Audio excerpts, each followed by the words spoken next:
Dear students, welcome on my YouTube channel. आज के lecture में हम लोग डिस्कस करेंगे कोऑर्डिनेट बॉन्ड के बारे में। इसके बाद फॉर्मल चार्ज का कंसेप्ट सीखेंगे हम लोग, फिर रेजोनेंस पढ़ेंगे और लिमिटेशन ऑफ ऑक्टेट रूल, और फाइनली कुछ हम लोग प्रॉब्लम करेंगे नीट के लिए इम्पॉर्टेंट। तो चलिए हम लोग डिस्कस करते हैं। सबसे पहले कोऑर्डिनेट बॉन्ड। कोऑर्डिनेट बॉन्ड एक प्रकार का कोवैलेंट बॉन्ड भी होता है, लेकिन इसको अलग से इसलिए पढ़ाया जाता है। देखिए, हमने बोर्ड पे कुछ पॉइंट्स लिखे हुए हैं। इन पॉइंट्स का एक एक करके मतलब आप समझिएगा ध्यान से। इसमें हमने लिखा हुआ है कि अनइक्वल शेयरिंग ऑफ इलेक्ट्रॉन से बनता है। जब कोवैलेंट नाम आया था उसमें इक्वल शेयरिंग की बात की गई थी। अनइक्वल का मतलब इसमें साझी का इलेक्ट्रॉन दोनों एटम का नहीं, केवल एक एटम का रहता है। अभी मैं एग्जाम्पल के द्वारा इसको एक्सप्लेन करेंगे। तो ध्यान रखिए, इसमें भी शेयरिंग का कंसेप्ट है, लेकिन इलेक्ट्रॉन दोनों नहीं, एक सिंगल एटम का होता है। ये लिखा हुआ है electron share by only one atom, और इस बॉन्ड का ये सारा नाम है। इसको कभी कभी डेटिव बॉन्ड कहते हैं, डाईपोलर बॉन्ड भी कहते हैं। डाईपोलर नाम क्यों पड़ा है आगे हम बताने वाले हैं, और इसको भी एक्सप्लेन करेंगे। इस बॉन्ड को कभी कभी two centre two electron bond कहते हैं इसको। और इस बॉन्ड को कहा जा सकता है कि कम्बिनेशन होता है, आयनिक और कोवैलेंट बॉन्ड का कम्बिनेशन हो सकता है। तो चलिए हम लोग डिस्कस करते हैं। कोऑर्डिनेट बॉन्ड को एग्जाम्पल के द्वारा एक्सप्लेन करते हैं। पहले हम आपको कोवैलेंट कोऑर्डिनेट में अंतर बता दें आपको।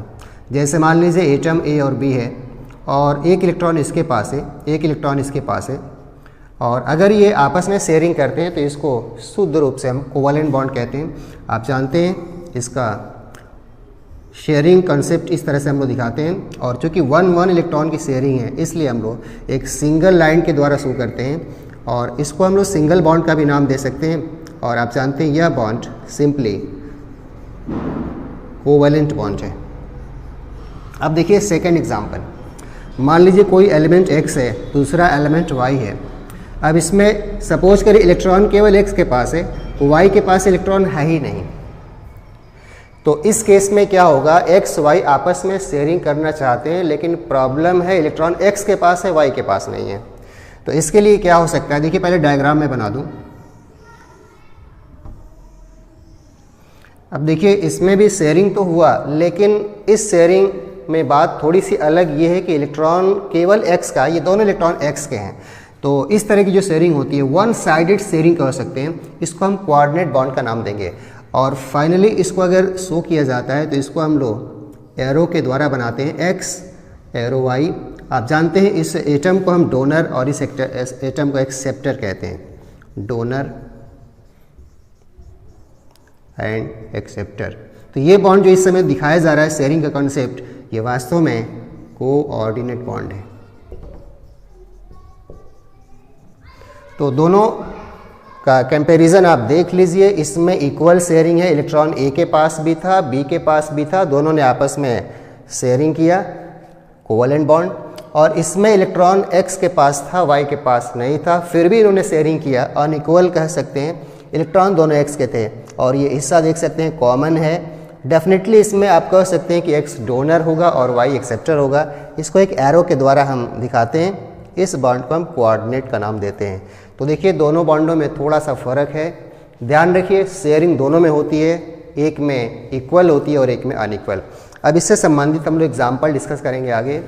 बहुत से मॉलिक्यूल्स होते हैं जिसमें ये बॉन्ड पाया जाता है। तो कोऑर्डिनेट बॉन्ड को एग्जाम्पल के द्वारा समझते हैं हम लोग। एक बात और ध्यान रखिए, कोऑर्डिनेट बॉन्ड हमेशा दो डिफरेंट एटम के बीच बनता है, और एक्सेप्शन एक होता है ओजोन का। ओजोन में O3 होता है। आप जानते हैं O3 का स्ट्रक्चर अभी हम लोग बनाने वाले हैं। ओजोन में सारे ऑक्सीजन एटम हैं, लेकिन इसमें कोऑर्डिनेट बॉन्ड बनेगा, अभी मैं बना के दिखाता हूँ। लेकिन ध्यान रखिए किसी और कंपाउंड में अगर कोऑर्डिनेट बॉन्ड है तो कभी भी वो सेम एटम के बीच नहीं बनता, हमेशा डिफरेंट एटम के बीच बनता है, जिसमें एक डोनर और एक एक्सेप्टर। और एक बात और ध्यान रखिए, डोनर एटम लेस इलेक्ट्रोनेगेटिव होता है, डोनर एटम लेस इलेक्ट्रोनेगेटिव होता है। तो चलिए एग्जाम्पल की शुरुआत करते हैं। प्रॉब्लम ये आती है कि कोई मॉलिक्यूल आपके सामने हो तो कैसे पता करेंगे कि उसमें कोऑर्डिनेट बॉन्ड है भी कि नहीं है। सबसे बड़ा सवाल ये है। तो इसके लिए सबसे सिंपल कॉन्सेप्ट है, पहले आप कोवैलेंट बॉन्ड आप बनाइए, और कोवैलेंट बॉन्ड से ऑक्टेट पूरा करने की कोशिश करिए। जब कोवैलेंट बॉन्ड से काम न चले तब कोऑर्डिनेट की तरफ आपको जाना चाहिए। तो ये कॉन्सेप्ट है इसका। चलिए मैं एग्जाम्पल के द्वारा बताता हूँ, ध्यान दीजिएगा इसको। O3, आप जानते हैं ना O3 ओजोन है, इसका स्ट्रक्चर हम लोग बनाने वाले हैं, जिसमें सबसे पहले हम O2 की बात करेंगे, हम डाइऑक्सीजन की बात करेंगे। आप जानते हैं ना O2 में सिंपली 2 इलेक्ट्रॉन की शेयरिंग होती है, डबल बॉन्ड बनता है, ये आप जानते हैं अच्छे से। तो पहले हम लोग O2 बना लेंगे। ये O2 का स्ट्रक्चर है, 2 इलेक्ट्रॉन की शेयरिंग हो गई। और आप जानते हैं ऑक्सीजन पे 2 लोन पेयर होता है, हर एक ऑक्सीजन पे 2 लोन पेयर होता है। अब देखिए ये तो O2 का स्ट्रक्चर हुआ, इसका भी ऑक्टेट कंप्लीट हो गया, इसका भी पूरा हो गया। अब बात यह कि इसमें तीसरा ऑक्सीजन अगर आएगा तो किस तरह से जुड़ेगा। डेफिनेटली तीसरा ऑक्सीजन जो आएगा, चूंकि ऑक्टेट दोनों ऑक्सीजन का कंप्लीट है, इसलिए तीसरा जो ऑक्सीजन आएगा सिर्फ एक ही तरीका है कि उसमें हम कोऑर्डिनेट बॉन्ड बना लें। तो देखिए एक ऑक्सीजन हम यहाँ पे और यहाँ डाल सकते हैं, इसके पास 6 इलेक्ट्रॉन है वैलेंस शेल में। डेफिनेटली यहाँ से हम एक कोऑर्डिनेट बॉन्ड के द्वारा इसको दिखा सकते हैं। तो आप देख सकते हैं इसमें ओजोन के अंदर कोऑर्डिनेट बॉन्ड जो बन रहा है, जो तीसरा ऑक्सीजन है वो कनेक्ट है, जिसमें इस ऑक्सीजन को डेफिनेटली आप नाम देंगे डोनर और इसको एक्सेप्टर।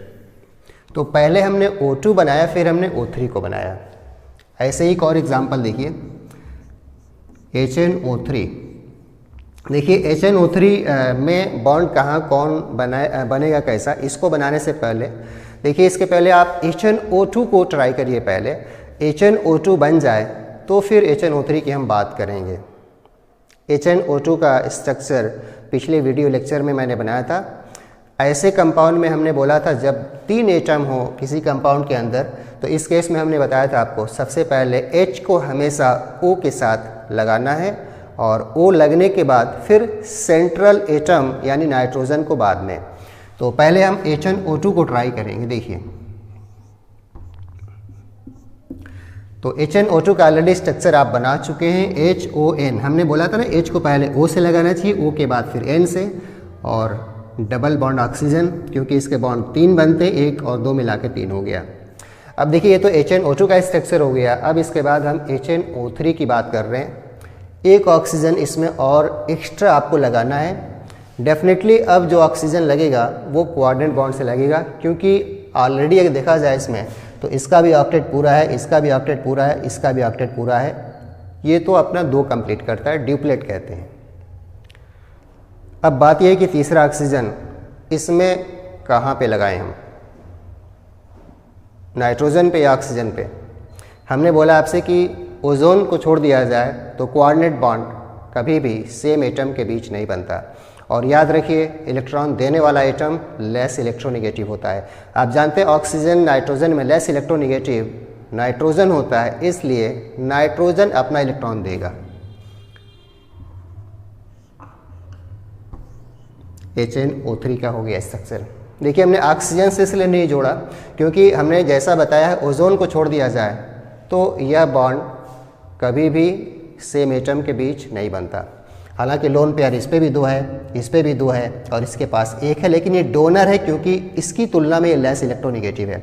अब देखिए HNO3 का स्ट्रक्चर बन गया। इसके आधार पे आप चाहें तो NO3 माइनस का ही भी खींच सकते हैं। NO3 माइनस में कुछ नहीं करना है, बस इसमें से H प्लस को हटा दीजिए और H प्लस को हटा दीजिए। H प्लस का मतलब ये H प्लस हटेगा और यहाँ पे माइनस आ जाएगा, बस।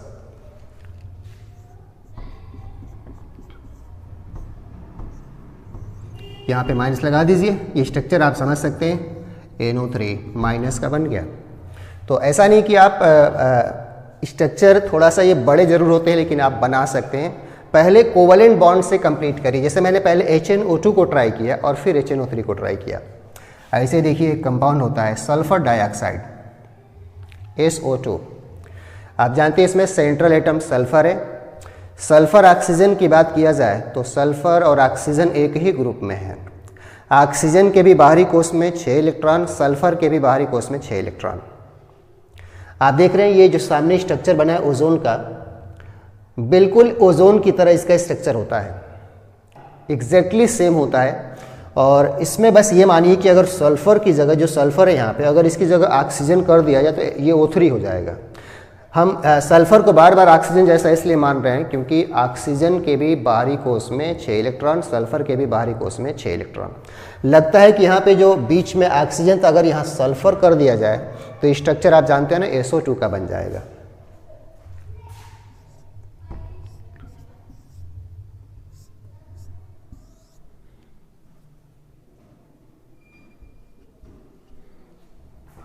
बाकी ऑक्सीजन पे लोन पेयर आपको दिखाना हो दिखाइए।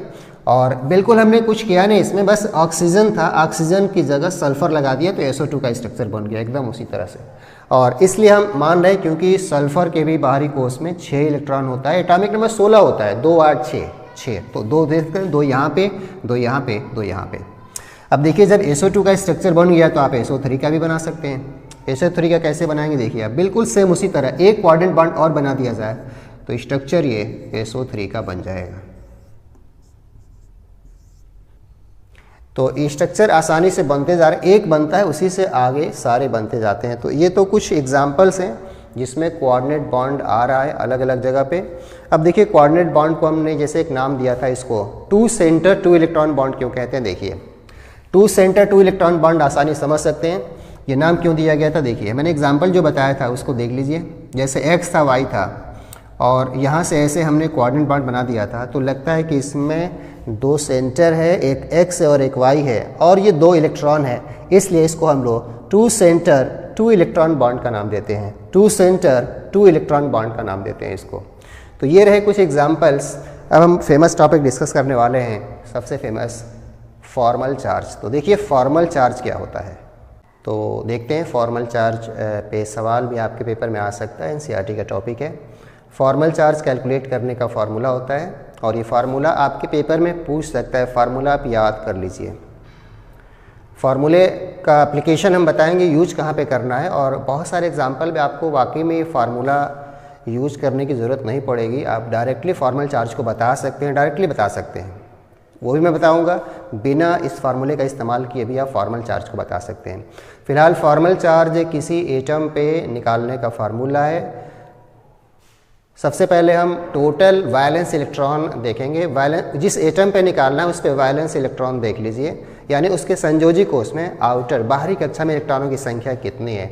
जैसे आप जानते हैं ऑक्सीजन के बाहरी कोष में 6 इलेक्ट्रॉन, सल्फर के बाहरी कोष में 6 इलेक्ट्रॉन, नाइट्रोजन के बाहरी कोष में 5 इलेक्ट्रॉन होता है। समझ रहे होंगे आप बात को। तो वैलेंस इलेक्ट्रॉन, संयोजी इलेक्ट्रॉन पहले लेना है किसी एटम में, फ्री एटम में, उसके बाद उसमें से माइनस किया जाता है number of non bonded electrons कहते हैं। नॉन बॉन्डेड का मतलब देखिए मैंने लिखा है फार्मूला, नॉन बॉन्डेड इलेक्ट्रॉन का मतलब होता है, इसको आप चाहें तो लिख सकते हैं लोन पेयर इलेक्ट्रॉन्स भी कह सकते हैं। जो बॉन्ड नहीं करते, जो बचे रहते हैं, उनको नॉन बॉन्डेड कहते हैं, लोन पेयर कहा जाता है। तो ये माइनस किया जाता है और -1/2 into total number of bonding electron. असल में बॉन्ड इलेक्ट्रॉन को बॉन्ड पेयर इलेक्ट्रॉन भी कहा जाता है और कभी कभी स्ट्रेयर्ड इलेक्ट्रॉन भी कहा जाता है। तो इस फार्मूले के द्वारा हम लोग फॉर्मल चार्ज को कैलकुलेट करने वाले हैं। फार्मूला ध्यान रखिए, आपके पेपर में आजकल देख रहे हैं फार्मूला भी पूछा जाता है। अब देखिए फॉर्मल चार्ज आता कितना है किसी एटम पे, तो आपको इसके लिए छोटा सा कंसेप्ट आपको बता दें, बिना इस फार्मूले के सीधे भी आप चाहें तो बता सकते हैं। सबसे पहले फॉर्मल चार्ज देखने के लिए कंपाउंड का स्ट्रक्चर आपको खोलना पड़ेगा। स्ट्रक्चर खोलने के बाद किस एटम पे निकालना है उस एटम पे जाना पड़ेगा। अगर किसी एटम पे सारे बॉन्ड कोवैलेंट हैं, कोवैलेंट,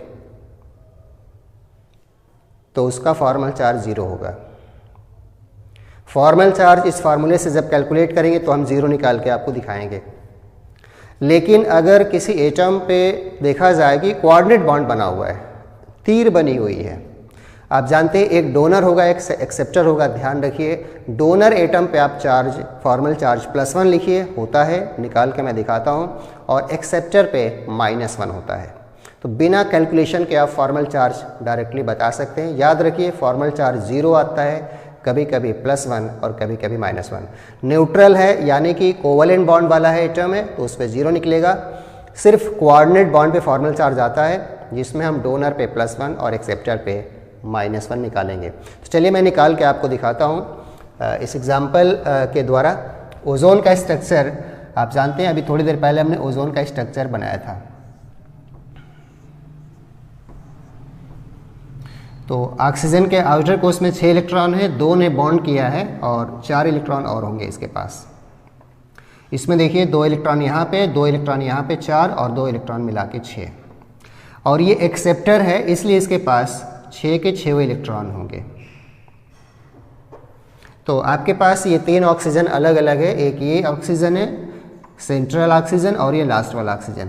तो ये लोन पेयर आपको सही सही लिखना पड़ेगा इलेक्ट्रॉन देखकर। देखिए मैं फिर से बता दूं, 2 इलेक्ट्रॉन यहाँ हो गया, 2 यहाँ, 2 यहाँ, 6 हो गए।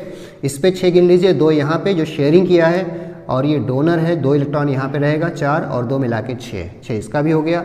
और ये केवल एक्सेप्ट कर रहा है, इसके सारे इलेक्ट्रॉन बचे हुए हैं। तो देखिए हम लोग फॉर्मल चार्ज अलग अलग निकालेंगे। मान लीजिए ये ऑक्सीजन संख्या 1 है, ये ऑक्सीजन संख्या 2 है और ये ऑक्सीजन संख्या 3 है। हालांकि आंसर आपको मैं बता चुका हूँ पहले ही। हमने बोला था वह ऑक्सीजन, वह एटम जो सिर्फ कोवलेंट बॉन्ड से जुड़ा होता है, उसका फॉर्मल चार्ज 0 आएगा। इस मॉलिक्यूल में इस ऑक्सीजन का, 1 ऑक्सीजन का फॉर्मल चार्ज 0 निकलेगा। इस वाले ऑक्सीजन का मैं निकाल कर दिखा रहा हूँ, डोनर है इसलिए +1 आएगा, ये एक्सेप्टर है इसलिए -1 आएगा। तो चलिए हम निकालते हैं, देखिए ध्यान से। Formal charge on oxygen first, oxygen first. सबसे पहले देखिए total valence electron free atom में। देखिए ऑक्सीजन जब फ्री होता है, अकेला होता है, आइसोलेटेड होता है, तो ऑक्सीजन के आउटर सेल में इलेक्ट्रॉनों की संख्या आप जानते हैं ना 6 होती है बाहरी कोश में, माइनस। इसके बाद देखिए टोटल नॉन बॉन्डेड, ये इलेक्ट्रॉन नॉन बॉन्डेड है, 2 मिला देंगे तो 4 हो जाएगा। 2 और 2 नॉन बॉन्डेड, जिसको लोन पेयर कहते हैं, 2 2 4 -1/2 इनटू, देखिए इसमें बॉन्ड की संख्या, ये बॉन्डेड इलेक्ट्रॉन कहलाते हैं, शेयर्ड इलेक्ट्रॉन कहलाते हैं। 2 और 2 मिला के 4। याद रखिए 2 बॉन्ड में इलेक्ट्रॉन 4 होंगे, सबको पता है। इसको काटिए, 6 - 4 2, 2 - 2 ये 2 हो जाएगा, = आ जाएगा 0। अब देखिए इसी तरह हम formal charge on oxygen number 2 suppose करिए निकालते हैं। ऑक्सीजन नंबर 2 पे, इस ऑक्सीजन पे, ऑक्सीजन कोई भी हो फ्री एटम में 6 होता है, माइनस नॉन बॉन्डेड, देखिए 2 इलेक्ट्रॉन है, ये दोनों इलेक्ट्रॉन, -1/2 इंटू बॉन्ड गिनिए यहाँ पर 1 2 3, 1 2 3, 3 बॉन्ड का मतलब 6 इलेक्ट्रॉन है, 6। एक बॉन्ड में 2 इलेक्ट्रॉन होता है, इसको माइनस करिए, 6 में से 2 घटेगा 4 और 4 में से ये 3 घटेगा 1, यानी कि +1। Formal charge oxygen number 3, 6 minus, फिर 6 माइनस। इसमें देखिए इसमें नॉन बॉन्डेड सारे हैं, 2 2 4 2 6, -1/2।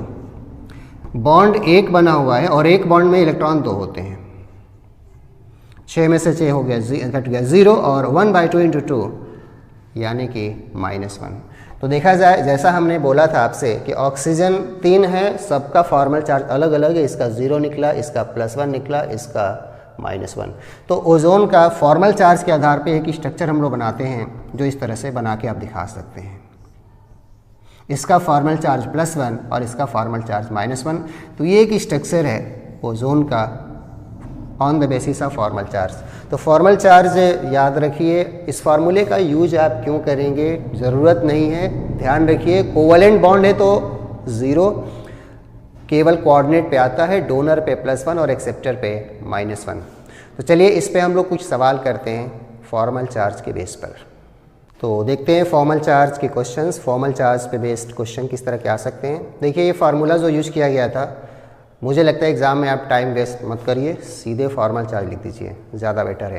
तो चलिए कुछ एग्जांपल्स हैं जिनमें हम फॉर्मल चार्ज आपको बताते हैं किस तरह से देखा जाता है। जैसे सपोज करिए NO2- है, NO2-, तो इसमें असल में आपको इसमें फॉर्मल चार्ज अगर निकालना है तो आपको फार्मूला जो पीछे बताया था उसकी कोई ज़रूरत नहीं है, फॉर्मल चार्ज आप डायरेक्टली बता सकते हैं। तो इसके लिए इसका पहले स्ट्रक्चर बनाना पड़ेगा। स्ट्रक्चर ऑलरेडी बना चुके हैं हम, N डबल बॉन्ड O और एक बॉन्ड ये था NO2- का, स्ट्रक्चर ऑलरेडी बन चुका है। देखिए इसमें देखा जाए तो इसमें कोई कोऑर्डिनेट बॉन्ड है ही नहीं। अगर कोऑर्डिनेट बॉन्ड है ही नहीं तो फॉर्मल चार्ज आप लोग डायरेक्टली लिख सकते हैं। जैसे देखा जाए तो इस ऑक्सीजन का फॉर्मल चार्ज 0 होना चाहिए, इस नाइट्रोजन का फॉर्मल चार्ज 0 होना चाहिए, और इस ऑक्सीजन पे जो चार्ज दिखाई पड़ रहा है असल में वही उसका फॉर्मल चार्ज बोला जाता है। यानी इस ऑक्सीजन का फॉर्मल चार्ज आपको हल नहीं करना है, इसका फॉर्मल चार्ज हो जाएगा -1। जो चार्ज उस पर दिख रहा है वही उसका फॉर्मल चार्ज होता है। तो लगता है कि इसमें जो ये ऑक्सीजन था इसका फॉर्मल चार्ज 0 है क्योंकि न्यूट्रल है, बताया था आपको, और इस ऑक्सीजन का -1। अब सवाल कभी कभी ऐसा पूछा जाता है कि इस आयन के अंदर ऑक्सीजन पे औसत फॉर्मल चार्ज कितना है, एवरेज कितना है। तो आप इन दोनों का एवरेज, ऑक्सीजन पे फॉर्मल चार्ज औसत कितना होगा वो हम लोग निकाल सकते हैं। Average formal charge on oxygen is equal to, average जैसे निकालते हैं 0 और -1, ये दोनों चार्ज हम लोग जोड़ देंगे, 0 -1, और चूंकि ऑक्सीजन की संख्या 2 है इसमें, हम केवल ऑक्सीजन की बात कर रहे हैं, तो आ जाएगा -1/2 यानी कि -0.5। हालांकि ये वास्तव में असली चार्ज, एक्चुअल चार्ज नहीं है। एक्चुअल चार्ज तो एक ऑक्सीजन पे 0 है और एक ऑक्सीजन में -1, लेकिन दोनों का औसत आप जानते हैं ना, 0 -1 जोड़ देंगे तो -1 आएगा, और 2 ऑक्सीजन का औसत है तो 2 से डिवाइड करेंगे, -1/2 -0.5। और हम तो कह रहे हैं कि ये फिगर वगैरह कोई बनाने की ज़रूरत ही नहीं है, डायरेक्टली आप कर सकते हैं। जैसे देखिए कार्बोनेट आयन में अगर फॉर्मल चार्ज लिखना हो तो या तो स्ट्रक्चर आप बनाइए और स्ट्रक्चर बना के अलग अलग लिखिए, लेकिन बिना स्ट्रक्चर के डायरेक्टली आप एवरेज फॉर्मल चार्ज लिख सकते हैं। एवरेज क्या होता है जानते हैं, टोटल चार्ज आप यहाँ पे जितना है ऊपर लिख दीजिए और ऑक्सीजन की संख्या जितनी है उससे डिवाइड कर दीजिए, यानी -2/3 इसका एवरेज फॉर्मल चार्ज हो जाएगा। बाकी स्ट्रक्चर के द्वारा बनाएंगे तो स्ट्रक्चर आप जानते हैं कार्बोनेट आयन का पिछले वीडियो लेक्चर में मैंने बनाया था। अगर देखा जाए तो इस ऑक्सीजन का फॉर्मल चार्ज आप खुद सोचिए 0 होना चाहिए, इस ऑक्सीजन का -1 और इस ऑक्सीजन का भी -1। तो तीनों ऑक्सीजन का अलग अलग डायरेक्ट हमने लिख दिया। न्यूट्रल वाले का 0 और इस पे जो चार्ज है वही फॉर्मल चार्ज है, इस पे जो चार्ज है वही फॉर्मल चार्ज है। अगर इन तीनों का औसत निकालना होगा तो 0 + -1 + -1 यानी कि -2 हो जाएगा, -2 / 3। तो एवरेज की मैं बात कर रहा हूँ, average formal charge on oxygen is equal to 0 -1 / 3, क्योंकि ऑक्सीजन 3 बार है, -2/3 यानी कि -0.66।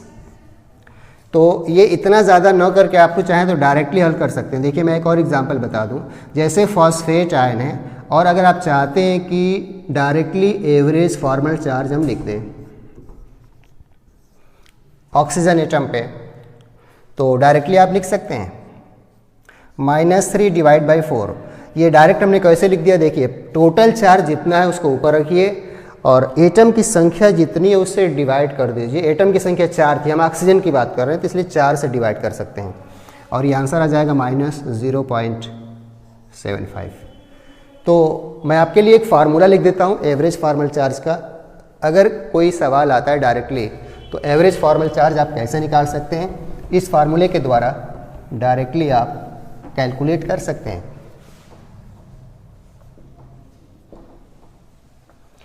Average formal charge is equal to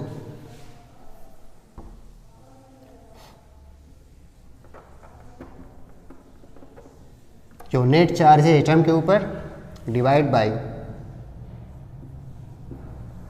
total number of atoms. तो इस फार्मूले के द्वारा आप डायरेक्टली कैलकुलेट करिए। जैसे इसमें नेट चार्ज -2 है तो -2 ऊपर रखेंगे और ऑक्सीजन पे निकाल रहे हैं तो ऑक्सीजन की संख्या 3 है इसलिए 3 से डिवाइड करेंगे, यानी -2/3। देख लीजिए इसमें टोटल चार्ज जो फाइनली है वो -3 है और ऑक्सीजन 4 बार है तो -3/4 यानी कि -0.75। तो ये जो कैलकुलेशन हो रहा है फॉर्मल चार्ज का एवरेज के लिए है। बाकी अगर अलग अलग बताना होगा तो आपको इसको खोलना पड़ेगा और स्ट्रक्चर में देखना पड़ेगा किस ऑक्सीजन पे कितना है। तो ये तो रहा फॉर्मल चार्ज से जुड़ा हुआ सवाल। अब मैं एक दो ऑब्जेक्टिव सवाल आपसे पूछता हूँ, वो देखिए। तो एक सवाल है आपके सामने फॉर्मल चार्ज से जुड़ा हुआ, बोर्ड पे देखिए। Formal charge of oxygen atom is maximum in, oxygen atoms पे जो फॉर्मल चार्ज होंगे इन चारों में मैक्सिमम किस में होगा आपसे पूछा हुआ है। तो देखिए आपको एक चीज़ बता दें, फॉर्मल चार्ज सब पे एक तरह से लिखे हुए हैं। फाइनली इसमें एवरेज, असल में इस तरह जब सवाल पूछेगा तो एवरेज की बात कर रहा है, क्योंकि फॉर्मल चार्ज आपको पता है ओपन स्ट्रक्चर के अंदर किसी पे 0 आता है, कहीं कहीं +1 और -1 करके आता है। तो असल में ये एवरेज आपसे पूछना चाह रहा है, एवरेज फार्मल चार्ज।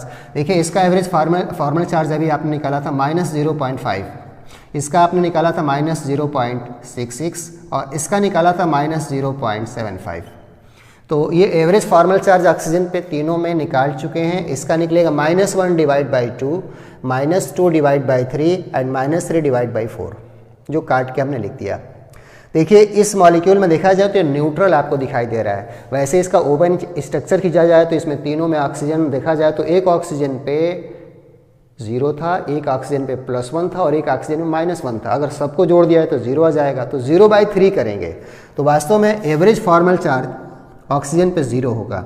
और जानते हैं अगर इन चारों का कंपैरिजन किया जाए तो मैक्सिमम यानी कि आप जानते हैं निगेटिव में है, उसके मुकाबले वैल्यू बड़ी है 0, इसलिए इसका आंसर 4 है। तो देख सकते हैं फॉर्मल चार्ज औसत हम लोग किस तरह से देख के बता सकते हैं। याद रखिए ओजोन में अगर औसत फॉर्मल चार्ज की बात करेगा तो 0 आप बताएंगे, बाकी तो आप जानते हैं तीनों ऑक्सीजन पे अलग अलग होता है, 0 होता है, +1 होता है, -1 होता है। अब हम एक फेमस टॉपिक की बात करने वाले हैं, रेजोनेंस। रेजोनेंस के बारे में ऑलरेडी आप ऑर्गेनिक केमिस्ट्री में डिस्कस कर चुके हैं, बिल्कुल वही चीज़ है यहाँ पे। रेजोनेंस का कंसेप्ट उन कंपाउंड्स में आता है जिनका एक स्ट्रक्चर बनाया जाए तो उस स्ट्रक्चर के द्वारा हम कंपाउंड की हर प्रॉपर्टी को एक्सप्लेन नहीं कर पाते। जैसे बेंजीन में आप जानते हैं ना 3 डबल बॉन्ड 3 सिंगल बॉन्ड बनाते हैं, लेकिन वास्तव में वो स्ट्रक्चर ट्रू स्ट्रक्चर नहीं होता। बेंजीन के सारे बॉन्ड की लंबाई बराबर होती है, इसीलिए उसके डिफरेंट स्ट्रक्चर बनाए जाते हैं। फाइनली एक काल्पनिक स्ट्रक्चर हाइब्रिड, जिसको ट्रू स्ट्रक्चर रियल स्ट्रक्चर कहते हैं, बना दिया जाता है। उसकी स्टेबिलिटीज़ बहुत ज़्यादा सबसे ज़्यादा होती है। तो देखिए रेजोनेंस कोई नई चीज़ नहीं है, इनऑर्गेनिक में भी कुछ मॉलिक्यूल्स होते हैं जिसमें रेजोनेंस पाया जाता है। और रेजोनेंस पाने का मतलब ये है कि उन मॉलिक्यूल्स में ये केवल होगा जिसका एक स्ट्रक्चर बनाया जाए, Lewis dot structure, single Lewis dot structure, वो उसके हर प्रॉपर्टी को एक्सप्लेन नहीं कर पाएगा। और इस केस में जितने स्ट्रक्चर हम लोग ट्राई करते हैं लेविस डॉट स्ट्रक्चर, सबको रेजोनेटिंग स्ट्रक्चर, कैनोनिकल स्ट्रक्चर कहते हैं, कंट्रीब्यूटिंग स्ट्रक्चर कहते हैं, लेकिन वो कंपाउंड का मॉलिक्यूल का सही स्ट्रक्चर नहीं होता। ऐसे केस में हम लोग फाइनली एक हाइब्रिड बना देते हैं और उसी को कंपाउंड का रियल स्ट्रक्चर कहते हैं। तो चलिए कुछ एग्जांपल देखते हैं, आखिर रेजोनेटिंग स्ट्रक्चर्स किन किन मॉलिक्यूल में होता है। और फाइनली इसमें एक फेमस नाम आप सुनने वाले हैं, कैलकुलेट करेंगे आप बॉन्ड ऑर्डर। इस टॉपिक को पढ़ने का असली पर्पज़ है बॉन्ड ऑर्डर। बॉन्ड ऑर्डर निकाल के हम लोग कुछ सवाल करेंगे, तो मेन टॉपिक असल में बॉन्ड ऑर्डर का ही है। तो चलिए कुछ एग्जांपल के द्वारा समझा जाए। जैसे ओजोन है, मान लीजिए O3, इसका स्ट्रक्चर आपने अभी थोड़ी देर पहले बनाया था, ये वाला फॉर्मल चार्ज के आधार पे। आप जानते हैं इसका एक स्ट्रक्चर इसी को बदल के दोबारा आप बना सकते हैं।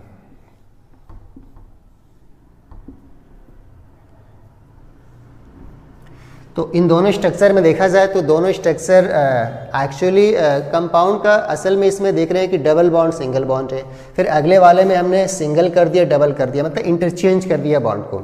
लेकिन देखा जाए तो इन दोनों स्ट्रक्चर में अगर फ़र्क देखा जाए तो ये लगेगा कि दोनों को पलट दिया गया, उल्टा करके लिख दिया गया है। लेकिन आपको बताऊं मैं, असल में इसमें जब बॉन्ड की लंबाई देखी जाती है ओजोन के अंदर, तो ओजोन में देखा जाता है कि दोनों बॉन्ड की लंबाई अलग अलग नहीं बराबर होती है।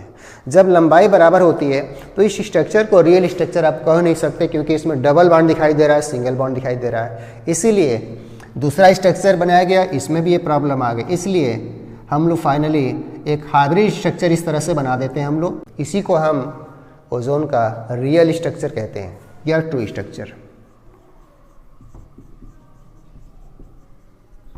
जो कि हाइब्रिड भी कहलाता है। तो इसको बनाने का फ़ायदा क्या हुआ? असल में ओजोन का ये स्ट्रक्चर ट्रू इसलिए नहीं कहलाएगा कि वास्तव में ओजोन के दोनों बॉन्ड की लंबाई अलग अलग नहीं होती है, बराबर होती है।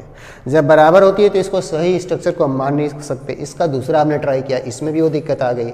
ये दोनों स्ट्रक्चर एक दूसरे के resonating structures, canonical structures, contributing structures कहलाते हैं। ये कंपाउंड का ट्रू स्ट्रक्चर नहीं होता, इसलिए हाइब्रिड एक बना दिया जाता है जिसमें दोनों लंबाई बराबर दिखा दी जाती है और यह रियल स्ट्रक्चर होता है। अब सवाल आता है इसको बनाने का असली फ़ायदा क्या है। तो रियली हम लोग एक कैलकुलेशन करते हैं बॉन्ड ऑर्डर का, और याद रखिए फार्मूला रेजोनेंस के लिए अप्लाई हो रहा है। तो बॉन्ड ऑर्डर हम लोग कैसे कैलकुलेट करते हैं, किसी एक रेजोनेटिंग स्ट्रक्चर में टोटल नंबर ऑफ बॉन्ड गिन लेते हैं, total number of bonds divide by total number of resonating structures. यानी किसी एक रेजोनेट, इसका याद रखिए बॉन्ड ऑर्डर का जो कैलकुलेशन होता है इसका हाइब्रिड से कोई लेना देना नहीं है, हाइब्रिड की तरफ आपको नहीं जाना है। सीधे सीधे रेजोनेटिंग स्ट्रक्चर जो एक बना हुआ है इसमें कुल बॉन्ड की संख्या जोड़ लीजिए, एक में ऊपर रखिए और स्ट्रक्चर कितने बने हैं उसकी संख्या से डिवाइड करिए। तो चलिए हम लोग ओजोन का बॉन्ड ऑर्डर कैलकुलेट करते हैं। बॉन्ड ऑर्डर ऑफ ओजोन यहाँ पे हम लोग कैलकुलेट करते हैं। बॉन्ड की संख्या गिनिए, 1 + 1 + 1 यानी 2 + 1, 2 + 1। बॉन्ड आप देखते हैं डबल बॉन्ड है, 2 बॉन्ड और 1 बॉन्ड, 2 + 1। और स्ट्रक्चर इसमें 2 बने हुए, देखिए एक फर्स्ट स्ट्रक्चर बना हुआ है और एक सेकंड बना हुआ है, यानी 2 स्ट्रक्चर बने हुए, इसलिए 2 से डिवाइड करेंगे, यानी 3/2 यानी आ जाएगा 1.5। तो ओजोन मॉलिक्यूल का बॉन्ड ऑर्डर 1.5 होता है। अब देखिए कुछ और एग्जाम्पल जिनका हम लोग बॉन्ड ऑर्डर कैलकुलेट करेंगे। तो बॉन्ड ऑर्डर से संबंधित कुछ और सवाल देखिए ध्यान से। NO2-, इसका स्ट्रक्चर ऑलरेडी बन चुका है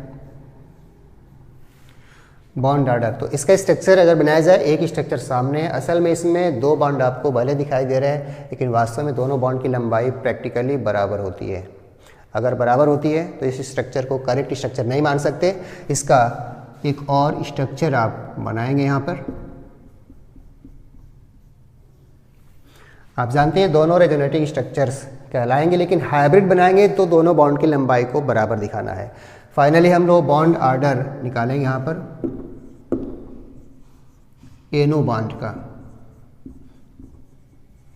तो उसी तरह से बॉन्ड गिनिए, 2 और 1 3, 2 और 1 3 डिवाइड बाय स्ट्रक्चर की संख्या 2 है, 2 से डिवाइड करेंगे 3/2 यानी कि 1.5। एक और एग्जांपल देखिए, NO3-, NO3-। असल में बॉन्ड ऑर्डर निकालने के लिए स्ट्रक्चर आपको बनाना ही पड़ेगा, बिना बनाए आप बॉन्ड ऑर्डर कैलकुलेट नहीं कर पाएंगे। अब देखिए इसके स्ट्रक्चर और कितने बनेंगे, ये तो एक बना हुआ है। प्रैक्टिकली बता दें ये तीनों बॉन्ड की लंबाई बराबर होती है, वैसे भी बता चुके हैं जिसमें रेजोनेंस हो उसके सारे बॉन्ड की लंबाई बराबर होती है। तो ये आपका जो स्ट्रक्चर है एक बना हुआ है, इसके स्ट्रक्चर और कितने बनेंगे तो देखिए बार बार आप मत बनाइए, इसका तरीका मैं बता दूं। सराउंडिंग एटम जितने होते हैं उतने ही रेजोनेटिंग स्ट्रक्चर बनते हैं। यानी अगर 2 ऑक्सीजन से घिरा है कोई चीज़ तो 2 स्ट्रक्चर बनेंगे उसके, 3 ऑक्सीजन से घिरा हुआ है तो 3 स्ट्रक्चर बनेंगे, 4 ऑक्सीजन से घिरा हुआ है तो 4 स्ट्रक्चर बनेंगे।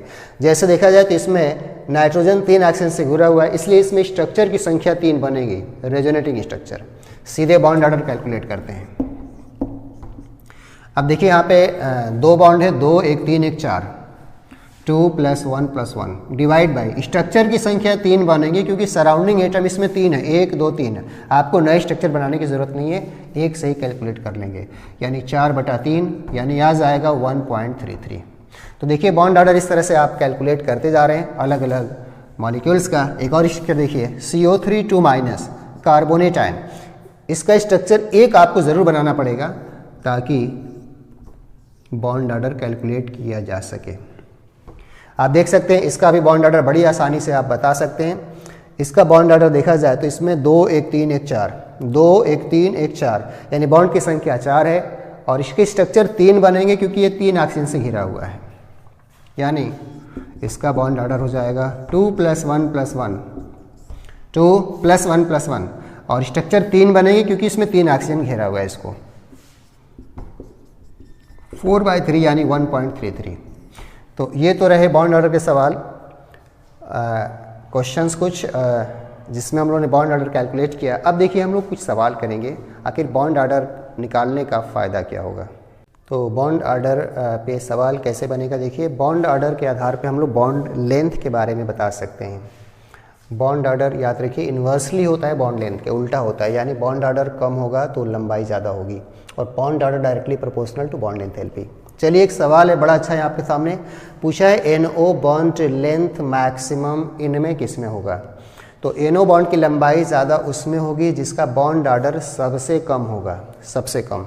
देखिए इसका बॉन्ड ऑर्डर थोड़ी देर पहले आपने 1.5 कैलकुलेट किया था, इसका बॉन्ड ऑर्डर 1.33 कैलकुलेट किया था।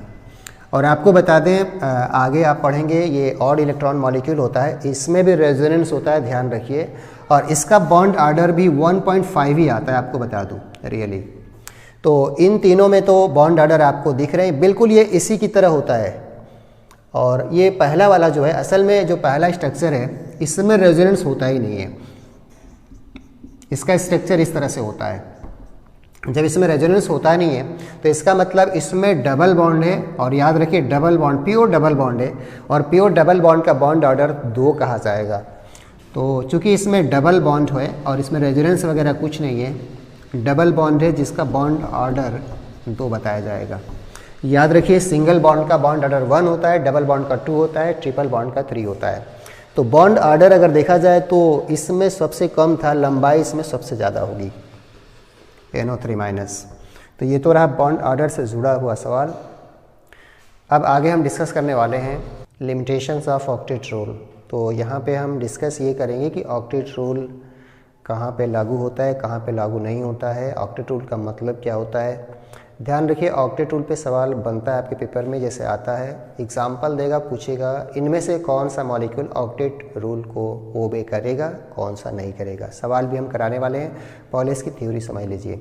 याद रखिए सारे मॉलिक्यूल्स ऑक्टेट नियम का पालन नहीं करते। ऑक्टेट नियम पालन करने का मतलब है कि सेंट्रल एटम का ऑक्टेट पूरा होना चाहिए, ना उससे कम होना चाहिए ना उससे ज़्यादा होना चाहिए। तो मैंने कुछ पॉइंट्स लिखा हुआ है, ध्यान रखिए। यह नियम यूज़फुल तो है लेकिन यूनिवर्सल नहीं है, मतलब हर जगह नहीं लगेगा। दूसरी बात, यह अप्लाई होता है मुख्य रूप से सेकेंड पीरियड में लागू होता है, सेकेंड पीरियड के तत्वों में लागू होता है। और याद रखिए इसके एक्सेप्शंस होते हैं, एक्सेप्शंस में कई तरह के एक्सेप्शंस, यानी जहाँ पे ऑक्टेट नियम नहीं लग पाता है। एक्सेप्शंस का मतलब होता है, कह सकते हैं do not obey octet rule. तो कौन सा ओबे नहीं करता, देखिए इनकम्प्लीट ऑक्टेट, जैसे LiCl में आप जानते हैं ना, लिथियम के आउटर सेल में केवल 1 इलेक्ट्रॉन होता है, बॉन्डिंग 1 होगी, इसमें 2 इलेक्ट्रॉन आएगा। बेरिलियम के आउटर सेल में 2 इलेक्ट्रॉन होता है, अगर बॉन्ड बनाएंगे BaCl2 का स्ट्रक्चर तो इस तरह का बनेगा, आप जानते हैं। इसमें 2 इलेक्ट्रॉन यहाँ हो गया, 2 इलेक्ट्रॉन यहाँ हो गया, मिला के 4 हो गया। तो इसका मतलब बेरिलियम का ऑक्टेट कंप्लीट नहीं है। BF3 का ऑलरेडी आप पढ़ चुके हैं, BF3 में भी बोरान का ऑक्टेट कंप्लीट नहीं है, क्योंकि बोरान के बॉन्ड 3 बने हैं F के साथ, 3 दूनी 6 इलेक्ट्रॉन। उसी तरह AlCl3 में। तो ये कुछ एग्जाम्पल हैं जिसमें सेंट्रल एटम जितने हैं उनका ऑक्टेट कंप्लीट नहीं है। तो हम कह सकते हैं ये सारे मॉलिक्यूल ऑक्टेट नियम का पालन नहीं करते। कुछ ऑड इलेक्ट्रॉन मॉलिक्यूल्स होते हैं, इनमें भी स्ट्रक्चर बनाएंगे तो ऑक्टेट नियम सेंट्रल एटम फॉलो नहीं करेगा। जैसे NO में नाइट्रोजन फॉलो नहीं करता, या NO2 में नाइट्रोजन फॉलो नहीं करता। इलेक्ट्रॉन आप गिन के देख लीजिए, इसमें 7 इलेक्ट्रॉन और 7 8 और 15 होता है। इसमें जोड़िए 8 8 16, 16 और 7 23। तो ऑड इलेक्ट्रॉन मॉलिक्यूल्स भी ध्यान रखिए ऑक्टेट नियम का पालन नहीं करते। और एक होता है एक्सपैंडेड ऑक्टेट। कुछ ऐसे मॉलिक्यूल होते हैं जिनमें सेंट्रल एटम पे इलेक्ट्रॉन 8 से ज़्यादा होते हैं। असल में ये थर्ड पीरियड में पाया जाता है जिसमें वैकेंट d ऑर्बिटल हो। जैसे देखिए PF5, इसमें फास्फोरस ने 5 बॉन्ड बना लिया है। 5 बॉन्ड का मतलब 10 इलेक्ट्रॉन होता है। SF6 में देख लीजिए तो इसमें सल्फर ने 6 बॉन्ड बना लिया है। 6 बॉन्ड का मतलब होता है 12 इलेक्ट्रॉन सल्फर पे हो गए। H2SO4 का स्ट्रक्चर भी आप जानते हैं, आगे आप पढ़ेंगे इसका स्ट्रक्चर। तो ये भी ऑक्टेट नियम का पालन नहीं करता है। अगर सेंट्रल एटम की बात किया जाए तो इलेक्ट्रॉन अगर गिना जाए तो आप देख लीजिए 2 4 ही हो गए, 4 4 8 2 10 2 12। तो सल्फर 8 से ज़्यादा इलेक्ट्रॉन रख रहा है यहाँ पे, यानी कि ऑक्टेट नियम का पालन नहीं कर रहा है। तो ध्यान रखिए एग्जाम में ये एग्जाम्पल्स कुछ आपके सामने NCERT के ही हैं। मैं कुछ सवाल कराता हूँ, आखिर इस हेडिंग से सवाल कैसे बनता है वो देखिए आप। तो ये कुछ सवाल है आपके सामने। पहला सवाल है octet rule not obey in. Central atom आपको देखना पड़ेगा और उसके आधार पे तय करना पड़ेगा। इसमें आप जानते हैं ना, ऑक्सीजन का ऑक्टेट पूरा हो जाता है, स्ट्रक्चर बना चुके हैं, 2 बॉन्ड बनेगा, 2 बॉन्ड पेयर और 2 लोन पेयर, इस तरह से मिला के हो जाता है। इसमें स्ट्रक्चर ऑलरेडी बना चुके हैं आप, तो इसमें ऑक्टेट कंप्लीट है ऑक्सीजन का, आसानी से देख सकते हैं। तो 2 2 4 2 6 2 8। अमोनिया में भी कंप्लीट है नाइट्रोजन का ऑक्टेट, क्योंकि 3 बॉन्ड पेयर और 1 लोन पेयर। CO2 का स्ट्रक्चर भी आप जानते हैं, CO2 में भी ये स्ट्रक्चर बनता है जिसमें कार्बन, ध्यान दीजिए कार्बन का ऑक्टेट कंप्लीट है।